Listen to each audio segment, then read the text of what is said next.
దయచేసి బెట్టింగ్ల జోలికి వెళ్ళొద్దు. మీ అందరికి నేను చేతులెత్తి చెప్తున్నాను.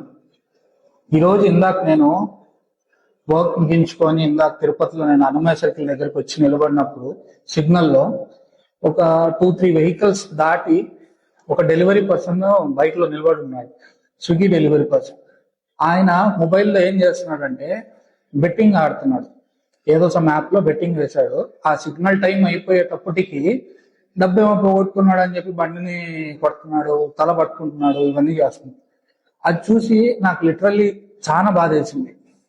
మినిమం అంటే కూడా రోజుకి 5-6 మంది నాకు కాంటాక్ట్ అవుతారు, సార్ మా అకౌంట్ ఫ్రీజ్ అయిపోయింది అని చెప్పి. అందులో 4 కాంటాక్ట్ అయితే 3 ఏ బెట్టింగో, గ్యాంబ్లింగో, ఆన్లైన్ వర్క్ అనో, వర్క్ ఫ్రమ్ హోమ్ వర్క్ అనో, ఏదో ఒక దాంట్లో పంచాయతీలో వాళ్ళు ఇన్వాల్వ్ అయ్యి ఇట్లాంటి పరిస్థితులు తెచ్చుకున్న వాళ్ళే ఉన్నారు. నాకు ఆ పర్టికులర్ పర్సన్ మీద ఇంకా ఎక్కువ బాధ ఎందుకేసిందంటే తన కష్టాన్ని కూడా తను విలువ ఇవ్వచ్చుకోవట్లేదు. పొద్దున్న నుంచి ఉదయం నుంచి కష్టపడి ఉంటాడు కదా. ఇప్పుడు ఇంటికి పోయే టైం ఆల్మోస్ట్ 9:30 అయింది. ఈ టైంలో సిగ్నల్లో నిలబడి కూడా సిగ్నల్ టైం అయిపోయేటప్పటికి కూడా ఆయన ఆ 1 నిమిషము 1.5 నిమిషం సిగ్నల్ టైంలో కూడా ఆయన అట్లా బెట్టింగ్ ఆడాలి అని చెప్పి అంటే అతను ఏ లెవెల్ ఆఫ్ వ్యసనం ఉంది అనేది నాకు అర్థం అవ్వలేదు. అకౌంట్ ఫ్రీజ్ అయిపోతాయి.